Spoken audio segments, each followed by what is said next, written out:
कब से गाड़ी फंसी हुई है भैया? गाड़ी हो गया 2 दिन फंसे हुए, और जल स्तर इतना हो गया कि ट्रैक्टर से खिंचवाना पड़ रहा है। अंदर कार में भी पानी आपके? पूरी पानी फुल हो गई थी। मैंने तो अभी उधर जल स्तर जब कम हुआ तो गेट खोल के करा, देख लो आप, ये पूरी भरी पड़ी है, ट्रैक्टर भी डूब जा रहे हैं।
बिट्टू राणा जी कैसे देख रहे हैं? अभी आप भी खुद तैर रहे थे पानी के अंदर।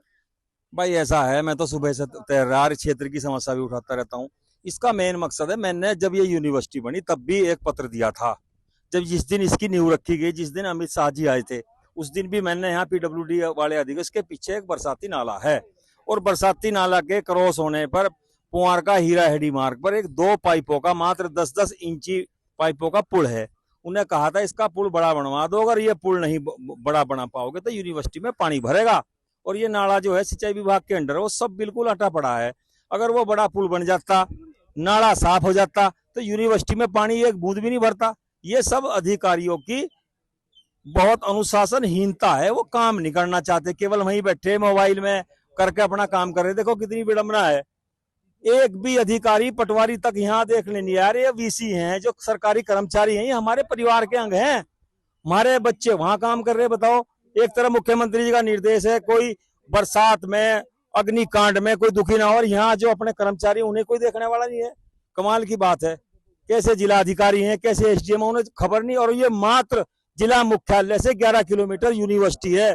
इतनी तुम देख लो, इतनी लापरवाही तो मैंने जीवन में नहीं देखी। लगभग 3 दिन पहले मुख्यमंत्री आए उद्घाटन करके गोगामाड़ी का, तो क्या उनको लाना यहाँ जरूरी नहीं समझा इन्होंने? बहुत जरूरी था। मैं ऐसी चीज दिखाते नहीं बाबा जी को ऐसी चीज नहीं दिखाते। मैं तो वहां ले जाएंगे। और गोगामाड़ी पे भी 3 दिन में उन्होंने सड़क तैयार की। अगर वो पुलिस लाइन में उतर जाते, और जो जिस कंपनी ने वो काम किया, जिसे ब्लैक लिस्ट किया, मेरी जानकारी के अनुसार वो कंपनी पहले कानपुर में ब्लैक लिस्ट हो चुकी। जहां पुलिस लाइन है, कलेक्ट्रेट है, पूरे जनपद का गरीब अमीर सब नागरिक वहां पर पहुंचता है प्रतिदिन। डीएम, एसएसपी, कमिश्नर, वही सड़क 6 महीने से टूटी पड़ी, बनी नहीं है। पता नहीं इतना पैसा दे रही है, इतना अच्छा मुख्यमंत्री है, ईमानदार मुख्यमंत्री है, दबंग मुख्यमंत्री है। मुझे तो इसमें कोई साजिश लग रही है अधिकारियों किसी ना किसी की। वो जानबूझ के मुख्यमंत्री जी की और भाजपा सरकार की छवि खराब करने, उसका उदाहरण ये पुआर का यूनिवर्सिटी है।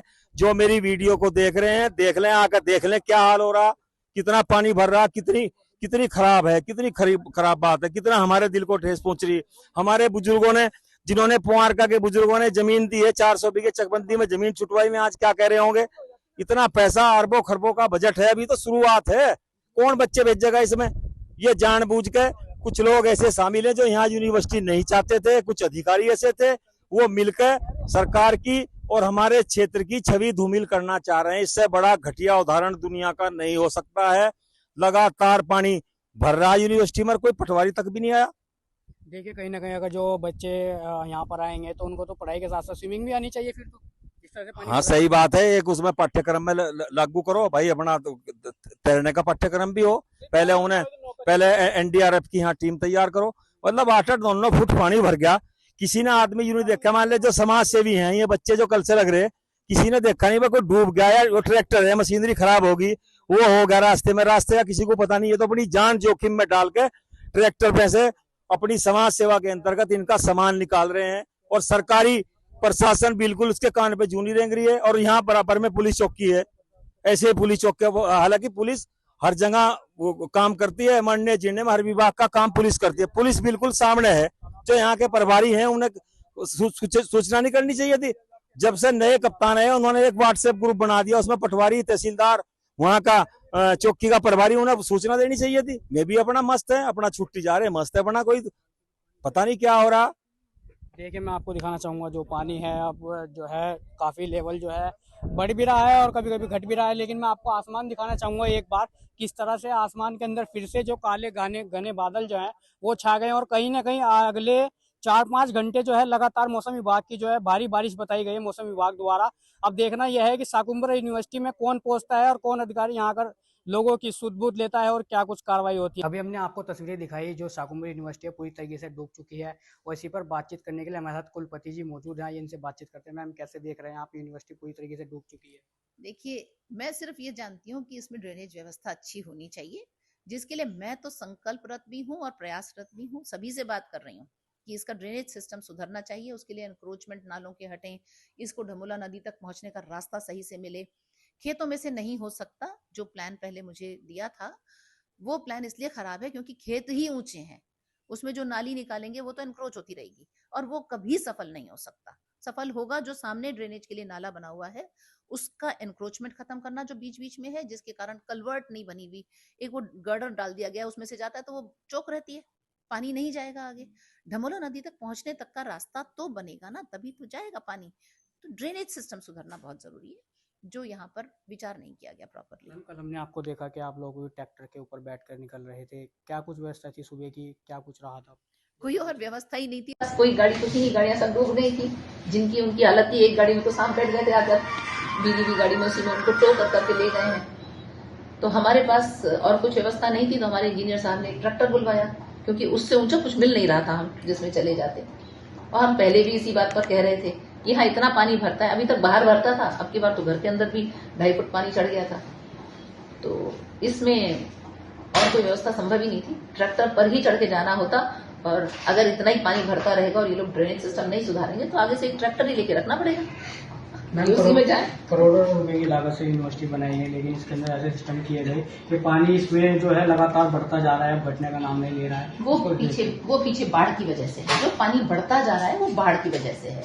उत्तराखंड में देखिए बादल फटा, वहां से पानी नदियों में आ रहा है, नदियां उफान पर है, उसका कारण तो वो है, मैं वो नहीं कहूंगी। दूसरे ये लो लाइन होने की वजह से 2 मीटर नीचे अगर बीसी आवासी है, उसके पास का चौराहा है, तो वहां तो नीचे नीचे घुसता चला जाएगा इंसान, गाड़ियां कैसे निकलेंगी? वहां तो पानी रेगुलर भर रहा है, आधे घंटे की बारिश में भर रहा है। इसका अर्थ यह है कि ड्रेनेज सिस्टम सुधरना जरूरी है और कोई उपाय नहीं है। ऐसी ऊंची नीची तो टेरेन पहाड़ों में होती है, कितनी ऊंची नीची थी, कहीं पर भी पानी नहीं भरता, क्योंकि ड्रेनेज होता है। यहाँ पर भी ड्रेनेज होना चाहिए सही। मैम जब आपके आवास में पानी भरा तो आपने किसको संपर्क किया और क्या कुछ? मैंने यहाँ के सारे प्रशासन को संपर्क किया, उनको वीडियोस भेजी, पहले 5:30 बजे की कि यहाँ तक हुआ, उसके बाद 7:30 बजे, फिर 11 बजे मैंने भेजी कि अलग अलग लेवल पे पानी बढ़ता जा रहा है, घर के अंदर इतना भर गया। तो वहां से तो मुझे केवल महापौर के पास से मदद मिली कि उन्होंने कहा मैं तुरंत आदमी भेजता हूँ जो यहाँ से निकासी का साधन करें, पानी निकालें। उन्होंने 2 आदमी भेजे। ये अलग बात है कि उन्होंने शायद हमारे यहाँ की ग्रेविटी तब भी नहीं समझी थी। तो वो जो दोनों आए उनके साथ, इंजीनियर साहब के साथ मिलकर उन्होंने कुछ प्रयास किया कि जो चौक है जहाँ पर उसको वो फोड़ कर निकाल सके, वहां पर सड़क बनी हुई है। अब उसके अंदर क्योंकि और लोगों के प्रशासन की भी हमें इजाजत चाहिए होती है, ऐसे हम सब नहीं तोड़ सकते, तो वहां पर सिर्फ व्यवस्था ये करी कि किसी तरह से वो रास्ता खुल जाए, नाला खुल जाए तो पानी चला जाए। लेकिन जब ये नदियों का भी पानी और सब पानी वापस आ रहा था ना, हो ये रहा था कि ये लोग सड़क की तरफ, खेतों की तरफ भेज रहे थे, और खेत तो हमसे ऊंचे, खेत से पानी वापस हमारे पास, तो घूम घाम कर हमारे पास आ रहा था, तो जा नहीं रहा था। कोई प्रशासनिक अधिकारी आया यहाँ पर, जैसे डीएम साहब हो गए और तमाम जो आला अधिकारी? मेरे संज्ञान में तो नहीं आया कोई जिन्होंने यहाँ आकर के कहा हो कि मुझे फोन करके पूछा हो, ऐसा कोई अधिकारी तो यहाँ पर नहीं आ पाया। मेरे ख्याल से सहारनपुर भर में इतना ज्यादा बाढ़ था तो उन्हें जगह जगह 27 कॉलोनीज, जैसे मैं आपको अखबार में पढ़ रही हूँ कि डूब रही थी, वो हो सकता है रेस्क्यू ऑपरेशन में और कहीं पर हो। हमारे को उन्होंने समझ लिया कि हमारा रेस्क्यू हो गया है, हमें लोगों ने ट्रैक्टर से कहीं बाहर निकाल दिया है, तो उन्होंने कहा यहाँ तो रेस्क्यू हो गया, तो और जगह रेस्क्यू करने चले गए। तो ये थी कुलपति महोदय जिन्होंने अपने तमाम मुद्दों पर बेबाकी से रखे। फ्लैश नमस्कार।